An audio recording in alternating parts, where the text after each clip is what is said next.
Yes, students, we are starting with our first unit of physics, physical world and measurement. First of all, you must know about physics.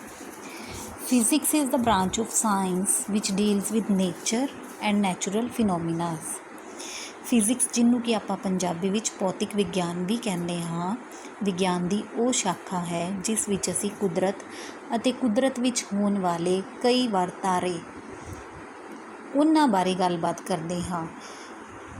Natural ਫਿਨੋਮੀਨਾਸ ਕੀ ਹੋਏ? ਕੁਦਰਤੀ ਵਰਤਾਰੇ, ਜਿਵੇਂ ਕਿ lightning ਬਿਜਲੀ ਦਾ ਚਮਕਣਾ, ਅਰਥਕੁਏਕ ਭੂਚਾਲ ਆਉਣਾ, ਸਾਈਕਲੋਨਸ ਚੱਕਰਵਾਤ ਅਤੇ ਹੋਰ ਵੀ ਕਈ। ਇਸ ਚੈਪਟਰ ਨੂੰ ਸਟਾਰਟ ਕਰਨ 'ਤੇ ਅਸੀਂ ਗੱਲ ਕਰਾਂਗੇ ਫਿਜ਼ੀਕਲ ਕੁਆਂਟੀਟੀਜ਼ ਦੀ। ਫਿਜ਼ੀਕਲ ਕੁਆਂਟੀਟੀਜ਼ ਕਿਹੜੀਆਂ ਕੁਆਂਟੀਟੀਜ਼ ਨੂੰ ਕਿਹਾ ਜਾਂਦਾ ਹੈ? All the quantities in terms of which laws of physics can be expressed and which can be measured directly or indirectly are called physical quantities. ਉਹ ਸਾਰੀਆਂ ਚੀਜ਼ਾਂ, ਉਹ ਸਾਰੀਆਂ ਕੁਆਂਟੀਟੀਜ਼ ਜਿਨ ਦੀ ਹੈਲਪ ਦੇ ਨਾਲ ਫਿਜ਼ਿਕਸ ਦੇ ਲਾਜ਼ ਨੂੰ ਆਪਾਂ ਬਹੁਤ ਅੱਛੀ ਤਰ੍ਹਾਂ ਐਕਸਪਲੇਨ ਕਰ ਸਕਦੇ ਹਾਂ, ਅਤੇ ਇਹਨਾਂ ਕੁਆਂਟੀਟੀਜ਼ ਨੂੰ ਆਪਾਂ ਕਿਸੇ ਡਾਇਰੈਕਟ ਮੈਥਡ ਨਾਲ ਜਾਂ ਕਿਸੇ ਇਨਡਾਇਰੈਕਟ ਮੈਥਡ ਨਾਲ ਮਾਪ ਸਕਦੇ ਹਾਂ, ਉਹਨਾਂ ਨੂੰ ਆਪਾਂ ਫਿਜ਼ੀਕਲ ਕੁਆਂਟੀਟੀਜ਼ ਕਹਿੰਦੇ ਹਾਂ। ਆਪਾਂ ਜਨਰਲ ਜੀ ਗੱਲ ਕਰਦੇ ਹਾਂ, ਜਿਵੇਂ ਇੱਕ ਸੈਂਟੈਂਸ 'ਤੇ ਗੱਲ ਕਰੀਏ ਆਪਾਂ, mass of sugar is 20 kilogram. 20 kilogram, 20 ਕੀ ਹੈ? ਮਾਤਰਾ। ਕਿਲੋਗ੍ਰਾਮ ਕੀ ਹੈ?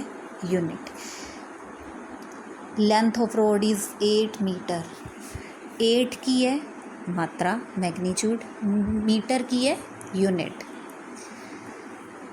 Time is 20 minutes. 20 ਕੀ ਹੈ? ਮਾਤਰਾ। ਮਿਨਟਸ ਕੀ ਹੈ? ਯੂਨਿਟ। ਤਾਂ ਦੇਖੋ, ਇੱਥੋਂ ਇਹ ਗੱਲ ਕਲੀਅਰ ਹੋ ਗਈ ਕਿ ਜਿਹੜੀ ਵੀ ਫਿਜ਼ੀਕਲ ਕੁਆਂਟੀਟੀ ਹੋਊਗੀ ਉਸਦੀ ਮਾਤਰਾ ਵੀ ਹੋਊਗੀ ਅਤੇ ਉਸਦੇ ਨਾਲ ਕੀ ਹੈ, ਉਸਦਾ ਯੂਨਿਟ ਵੀ ਹੋਊਗਾ। ਯੂਨਿਟ ਦਾ ਹੋਣਾ ਬਹੁਤ ਜ਼ਰੂਰੀ ਹੈ। ਜਿਵੇਂ ਤੁਸੀਂ ਕੱਪੜਾ ਲੈਣ ਜਾਓ ਤਾਂ ਤੁਸੀਂ ਕੀ ਕਹਿੰਦੇ ਹੋ ਕਿ 5 ਮੀਟਰ ਕੱਪੜਾ ਦਿੱਤਾ ਜਾਵੇ, ਤਾਂ ਮੀਟਰ ਕੀ ਹੈ? ਯੂਨਿਟ ਹੈ। 5 ਕੀ ਹੈ? ਮਾਤਰਾ ਹੈ। ਫਿਜ਼ੀਕਲ ਕੁਆਂਟੀਟੀਜ਼ ਬਾਰੇ ਆਪਾਂ ਹੋਰ ਗੱਲ ਕਰੀਏ, ਇਹਨਾਂ ਨੂੰ 2 ਕੈਟੇਗਰੀਜ਼ 'ਚ ਡਿਵਾਈਡ ਕੀਤਾ ਜਾਂਦਾ ਹੈ, scaler quantities, vector quantities. Scaler quantities ਕਿਹੜੀਆਂ ਕੁਆਂਟੀਟੀਜ਼ ਹੁੰਦੀਆਂ ਹਨ? ਜਿਵੇਂ ਕਿ ਜਿਨ੍ਹਾਂ ਦਾ ਸਿਰਫ ਮੈਗਨੀਚਿਊਡ ਹੋਵੇ, ਦਿਸ਼ਾ ਨਾ ਹੋਵੇ, ਸਿਰਫ ਮਾਤਰਾ ਹੋਵੇ, ਉਹਨਾਂ ਕੁਆਂਟੀਟੀਜ਼ ਨੂੰ ਆਪਾਂ ਸਕੇਲਰ ਕੁਆਂਟੀਟੀਜ਼ ਕਹਿੰਦੇ ਹਾਂ।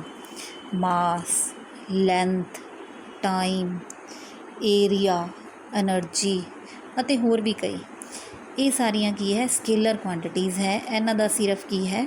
ਮੈਗਨੀਚਿਊਡ ਹੈ, ਮਾਤਰਾ ਹੈ। ਵੈਕਟਰ ਕੁਆਂਟੀਟੀਜ਼ ਕਿਹੜੀਆਂ ਕੁਆਂਟੀਟੀਜ਼ ਹੁੰਦੀਆਂ ਹਨ?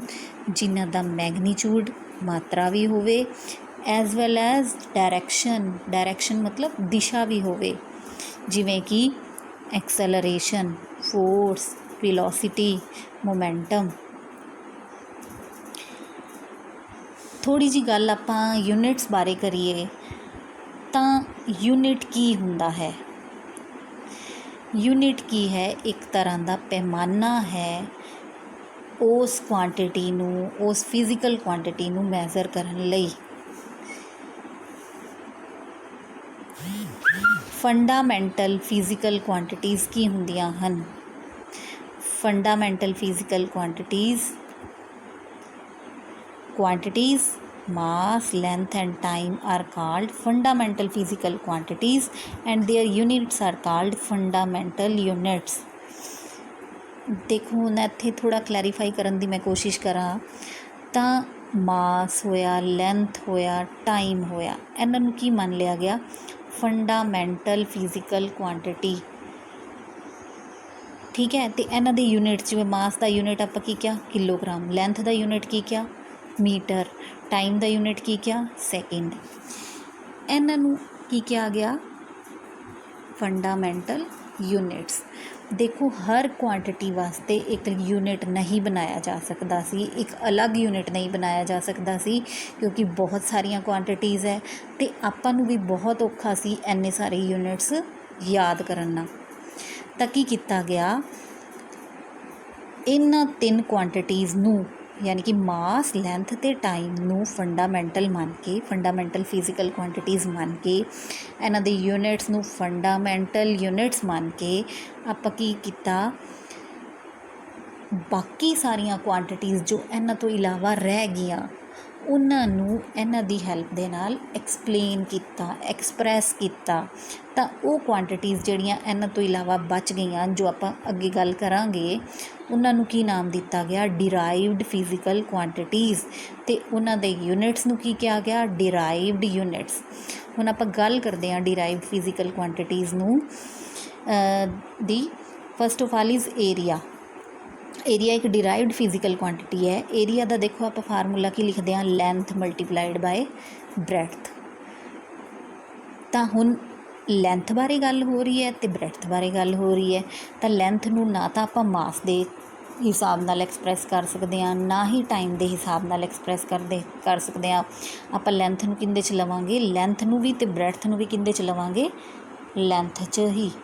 तो आप की क्या कि एरिया का यूनिट बनाने वेले आप की क्या, लेंथ की है, यूनिट उनका मीटर है। ब्रैड्थ की है, वो भी एक तरह की लेंथ ही है, इनका यूनिट की है मीटर।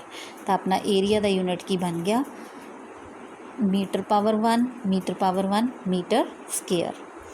अगे आप नैक्सट डिराइव्ड फिजिकल क्वांटिटी की गल करिए, वॉल्यूम। वॉल्यूम की है, फार्मूला है इनका length multiplied by breadth multiplied by height. यानी कि लेंथ दा यूनिट मीटर, ब्रैड्थ दा यूनिट मीटर ते हाइट दा यूनिट भी मीटर। तो अपने कोल वॉल्यूम दा यूनिट की बन गया, metre raise to power 1 + 1 + 1 metre cube. Next physical quantity है डेंसिटी। डेंसिटी का आप फार्मूला की पढ़िया सी, मास अपॉन वॉल्यूम। मास का यूनिट की है किलोग्राम, वॉल्यूम का यूनिट की है मीटर क्यूब। तो डेंसिटी का यूनिट की बन गया अपने को kilogram metre raise to power -3, क्योंकि मीटर क्यूब नीचे है, तो जो ये ऊपर जाएगा तो इनकी पावर की बन जाएगी -3। स्पीड या वेलोसिटी की गल करिए तो फार्मूला की है, डिस्टेंस कवर्ड बटे टाइम टेकन। डिस्टेंस नूं किंदे च लवांगे, डिस्टेंस की है, एक तरह की लेंथ है, मीटर लवांगे। टाइम जो है इनका की यूनिट है सैकेंड, तो मीटर अपॉन सैकेंड। तो अपने को स्पीड का यूनिट की बन गया, मीटर सैकेंड -1। अगे आप गल करिए एक्सलरेशन। एक्सलरेशन का फार्मूला आप पहला भी पढ़िया कि फार्मूला है वेलोसिटी अपॉन टाइम। तो देखो वेलोसिटी का हमने आप की देखा कि यूनिट की बनया मीटर सैकेंड -1, टाइम का यूनिट की बनया सैकेंड, ये वाला सैकेंड ऊपर जाके की बन जाएगा सैकेंड की पावर -1। तो एक्सलरेशन का यूनिट की बन गया मीटर सैकेंड -2। अगे गल करते हैं आप फोर्स की। फोर्स की है, मास मल्टीप्लाइड बाय एक्सलरेशन। मास का यूनिट की है किलोग्राम, एक्सलरेशन का हुणे आप यूनिट फाइंड आउट किया मीटर सैकेंड -2।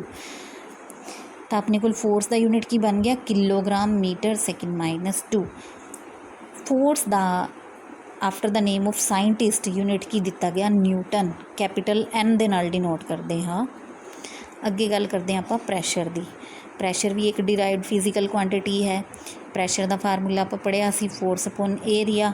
फोर्स का यूनिट की है न्यूटन, एरिया का यूनिट की है मीटर स्केयर। तक ही बन गया प्रैशर का यूनिट न्यूटन मीटर -2। अगर तुसी फोर्स का यूनिट लिख दो किलोग्राम मीटर सैकेंड -2, एरिया का मीटर स्केयर, तो इतों की बन जाएगा प्रैशर का यूनिट किलोग्राम मीटर -1 सैकेंड -2। अगले स्टैप वाल आप चलते हाँ। हुण तक आप की फाइंड आउट किया, आपनू ये पता चल गया कि कोई फिजिकल क्वांटिटी की है, वो किन्नियां कैटेगरीज च उन्होंने डिवाइड किया जाता है।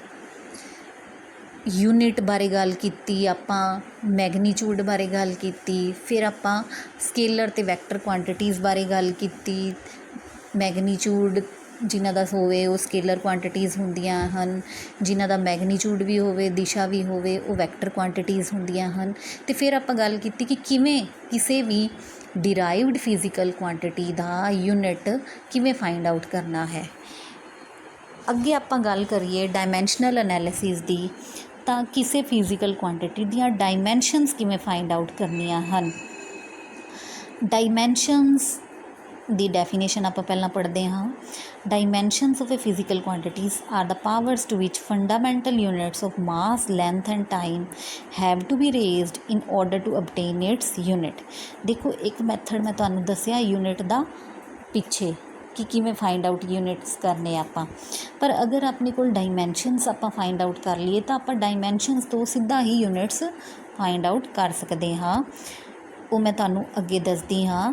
ਪਹਿਲਾਂ ਤੁਸੀਂ ਡੈਫੀਨੇਸ਼ਨ ਸਮਝਣ ਦੀ ਕੋਸ਼ਿਸ਼ ਕਰੋ। Dimensions of a physical quantity are the powers to which fundamental units of mass, length and time have to be raised in order to obtain its units।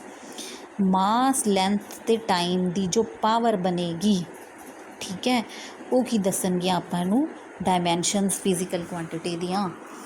ਦੇਖੋ ਔਰਡਰ ਕੀ ਰੱਖਾਂਗੇ ਆਪਾਂ, ਮਾਸ ਨੂੰ m ਦੇ ਨਾਲ ਲਿਖਦੇ ਹਾਂ, ਲੈਂਥ ਨੂੰ l ਦੇ ਨਾਲ ਲਿਖਦੇ ਹਾਂ, ਟਾਈਮ ਨੂੰ t ਦੇ ਨਾਲ ਲਿਖਦੇ ਹਾਂ। ਤਾਂ ਸਹੀ ਔਰਡਰ ਕੀ ਬਣੇਗਾ MLT। TLM ਗਲਤ ਹੈ, TML ਗਲਤ ਹੈ, LMT ਗਲਤ ਹੈ, LTM ਗਲਤ ਹੈ। ਤਾਂ ਸਹੀ ਔਰਡਰ ਕੀ ਰਹੇਗਾ ਡਾਇਮੈਂਸ਼ਨਸ ਦਾ ਲਿਖਣ ਵੇਲੇ MLT।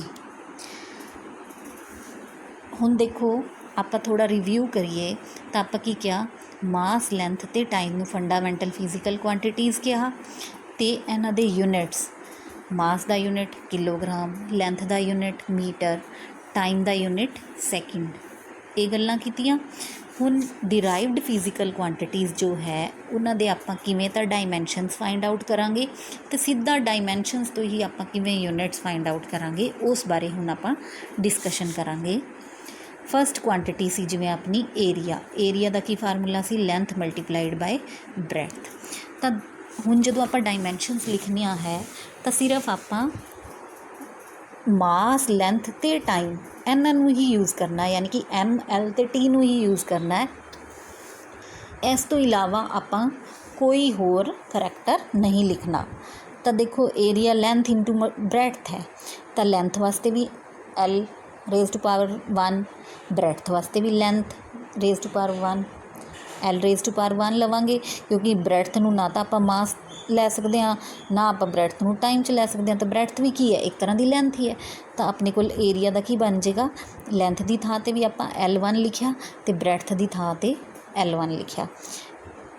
ਤਾਂ ਕੀ ਆਪਣੇ ਕੋਲ ਇਹਦੀਆਂ ਡਾਇਮੈਂਸ਼ਨਸ ਬਣ ਗਈਆਂ, L raise to power 1 + 1 L2। ਜਦੋਂ ਆਪਾਂ ਲਿਖਾਂਗੇ ਇਹਨੂੰ ਤਾਂ ਆਪਾਂ ਕੀ ਲਿਖਾਂਗੇ, ਸਹੀ ਔਰਡਰ ਕਿਉਂਕਿ ਆਪਣਾ ਕੀ ਸੀ MLT, ਤਾਂ M 0 ਹੈ ਇੱਥੇ, L2 ਹੈ, T 0 ਹੈ। ਤਾਂ ਆਪਣੇ ਕੋਲ ਏਰੀਆ ਦੀਆਂ ਡਾਇਮੈਂਸ਼ਨਸ ਕੀ ਬਣ ਗਈਆਂ, M0 L2 T 0। ਹੁਣ ਦੇਖੋ ਅੱਗੇ ਆਪਾਂ ਕੀ ਕੀਤਾ ਸੀ, ਯੂਨਿਟ ਸਿੱਧੇ ਲਿਖੇ ਸੀ। ਹੁਣ ਆਪਾਂ ਡਾਇਮੈਂਸ਼ਨਸ ਜੋ ਕੈਲਕੂਲੇਟ ਕੀਤੀਆਂ ਹਨ ਉਹਨਾਂ ਤੋਂ ਸਿੱਧਾ ਹੀ ਯੂਨਿਟਸ ਲਿਖ ਦਾਂਗੇ ਏਰੀਆ ਦੇ।